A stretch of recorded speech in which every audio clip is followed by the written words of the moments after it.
సాగర్ బాబు, తన భార్య ప్రసన్నమ్మ, వాళ్ళిద్దరికీ నిండు మనసుతో వందనాలు తెలియచేస్తా ఉన్నాను. త్యాగపూరితంగా వారు ఒక అడుగేసి ఈ రాత్రి మనమందరం ఇలా ప్రభుని ఆరాధించడానికి కారకులు వారిని దేవుడు దీవించి నిండారులుగా ఎంతైతే ఖర్చు చేశారో అంత సమృద్ధిని ప్రభు వారికి ఇచ్చునుగాక. చెప్పట్లేదు మీరు ఆమేనని? బిడ్డలారు గమనించండి, దేవుని సేవ నిమిత్తం, విన్నారా? దేవుని సేవ నిమిత్తం, ప్రభు పని నిమిత్తం మనము ఎంత ఖర్చు పెట్టినా లేదా మనం ఖర్చు అయిపోయినా అది ఆయన అకౌంట్లో ఎప్పుడు ఉంచుకోడు.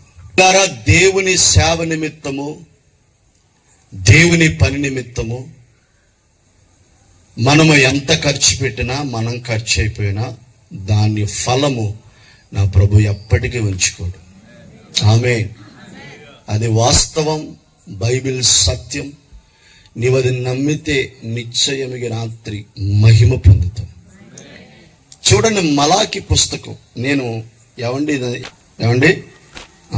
3వ అధ్యాయం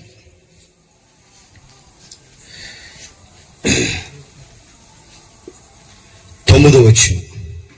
ఈ జనులందరూ నా యొద్ద దొంగిలించునై ఉన్నారు, మీరు శాపగ్రస్తులై ఉన్నారు.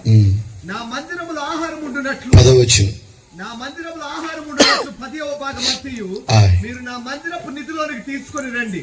దీన్ని చేసి మీరు నన్ను శోధించిన ఎడల, 10వ వచనంలో 3వ, దీన్ని చేసి మీరు నా మందిరపు నిధిలోనికి తీసుకుని దీనిని చేసి మీరు నన్ను శోధించిన ఎడల నేను ఆకాశపు వాక్యంలను విప్పుతా. ఆమేన్. హల్లెలూయా. గమనించండి ప్రియా దేవుని బిడ్డలారా, నా మెసేజ్ ఇది కాదు. ఒక మాట, ఈ క్రిస్మస్ సందర్భంగా మీకు దేవుని సేవకుడిగా ఈ మాట మీకు చెప్పాలని దేవుని ఆత్మతో ప్రేరణ కలిగిన వాడనే. ఇక్కడ ఏమని రాయబడిందంటే, నా మందిరపు నిధిలోనికి 10వ భాగం ప్రతిష్టర్పణ తీసుకుని వచ్చి నన్ను శోధించిన ఎడల, బిడలారా, నేను ఆకాశపు వాక్యములను విప్పి, దేవుడు విప్పాలంటే ముందు నువ్వు విప్పాలి. చూడండి, దేవుని పని నిమిత్తము మనం ఎంతగా ఖర్చు అవుతామో మన తరాలు దీవించబడతాయి. హల్లెలూయా. ఓ మాట చెప్పన, ఒకే ఒక అబ్రహాముని దేవుడు పిలుచుకుని ఇశ్రాయేలు దేశాన్ని అతని పేరట ఇచ్చేశాడు. ఒక అబ్రహాము దేవుని మాట విన్నందుకు, ఒక అబ్రహాము దేవునికి లోబడినందుకు, ఒక అబ్రహాము దేవుని స్వరానికి విధేయత చూపినందుకు అబ్రహాము తరాలు అబ్రహాము, ఇస్సాకు, యాకోబు, ఇశ్రాయేలీలు. అర్థమవుతుందా మీకు? దేవునికి మహిమ కలుగునుగా. హల్లెలూయా, హల్లెలూయా. అసలు ఈ అబ్రహాము ఎవరో అంటే, తన గ్రామములో కల్దీలు దేశములో బొమ్మల వ్యాపారి. ఇతని వ్యాపారం ఏంటి? బొమ్మలు అమ్ముకోవడం.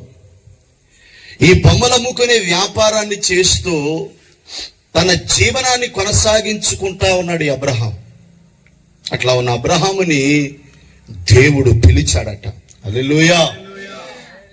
అబ్రహాముని దేవుడు పిలిచి అతగాడిని ఎన్నుకొని, అబ్రహామా, నేను నీకు చూపించు దేశానికి నువ్వు వెళ్తే నేను నిన్ను ఆశీర్వదిస్తాను, జనములకు దీవెనగా నిన్ను మారుస్తాను, అనేక మంది నీ ద్వారా మార్చబడతారు, అనేక మంది నీ ద్వారా దీవించబడతారు అని ఎప్పుడైతే అబ్రహాముతో దేవుడు మాట్లాడాడో, దేవుడు మాట్లాడిన మాటకి అబ్రహాం ఏం చేశాడట?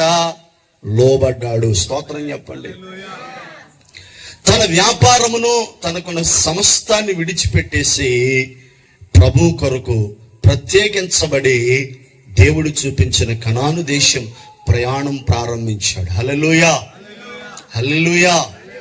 ఈనాడు మన భారతదేశానికి సువార్త రావడానికి ప్రథమ కారణం ఎవరంటే తోమా.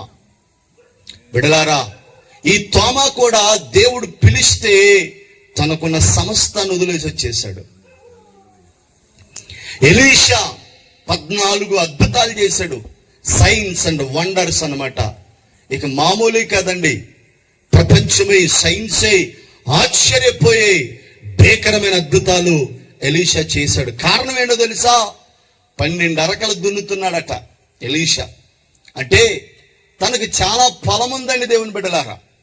ఒక వ్యవసాయదారుడు, నిజంగా చెప్పాలంటే ఒక రైతు బిడ్డ ఎవరో ఎలీషా.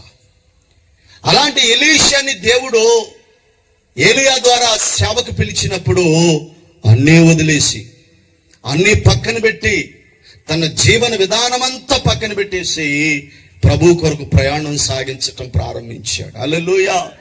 నేను చెప్పనండి, దేవుడు ఎలీషాని ఎంత పవర్ఫుల్గా వాడుకున్నాడంటే, ఒకసారి ఒక శవాన్ని ఆ దేశంలో మోసుకుని వస్తున్నారు బిడ్డలారా.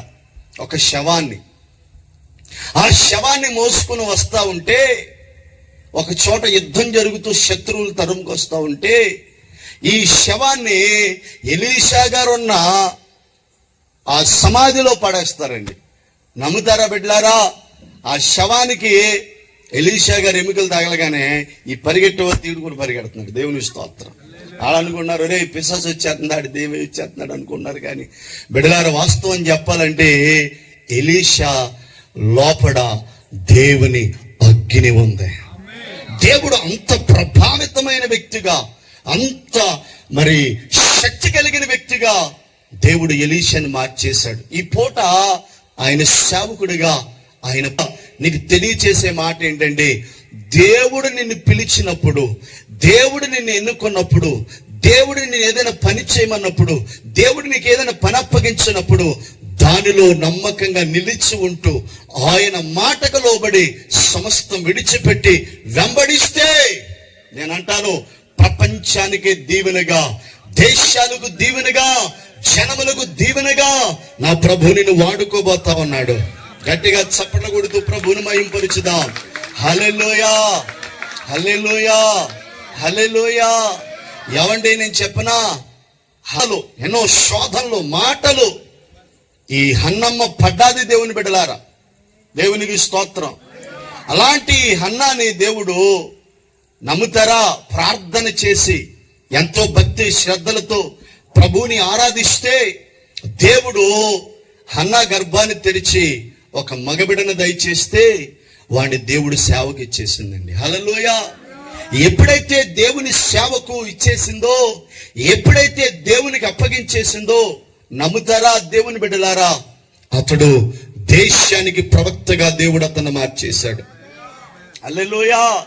నేనంటాను, దేవుని సేవ నిమిత్తం, దేవుని స్వార్థ నిమిత్తం, సంఘ స్థాపన నిమిత్తం, ఆత్మల రక్షణ నిమిత్తం నీవు ఏది చేసినా నా ప్రభువుని రుణాన్ని ఉంచుకోడు, దానికి 100 ఫలం ఇస్తా.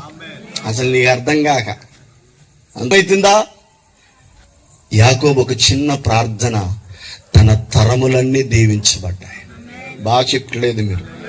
హల్లెలూయా. ప్రభు కొరకు నువ్వు చేసింది నీ తరాలు ఆశీర్వాదం తెస్తుంది. నీకు అర్థం కాక అసలు నువ్వు నీ కుటుంబం కొరకు ప్రార్థన చేసి చేసి చేసి చేసి వయసు వచ్చిన తర్వాత నువ్వు మరణించు, నువ్వు చేసిన ప్రార్థన నీ కుటుంబాన్ని, నీ తరాలను కాపాడుతుంది. హల్లెలూయా.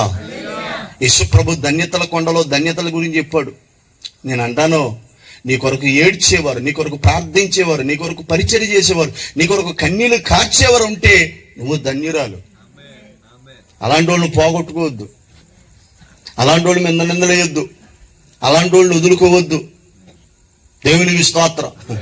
ప్రభు కోసం నువ్వేం చేసావు? అసలు ఏమని చేసావా? హ్యాపీ క్రిస్మస్ అన్న శ్రీస్ప్రభు కోసం ఏం చేసావా? ఈ సంవత్సరం అసలు ఓ మాట మీరు ప్రభువుని అడగాలి. ప్రభు, ఈ సంవత్సరం నీకు నచ్చేటట్టు ఉన్నానా? ఫలభరితంగా ఉన్నానా? నేను ఇతరులకి దీవెనగా ఉన్నానా? అసలు నువ్వు నన్ను చూసి సంతోషపడేలా ఉన్నాను నేను? అసలు నా జీవితం అలాగ ఉందా? నా ప్రవర్తన అలాగ ఉందా? నా స్థితి అలాగ ఉందా అని ఎప్పుడైనా నీ జీవితంలో ఆలోచన కలిగి ఉన్నావు బిడ్డ? వాస్తవానికి చెప్పాలంటే దేవుడు నిన్ను చూసి మురిసిపోయేటట్టుగా నీ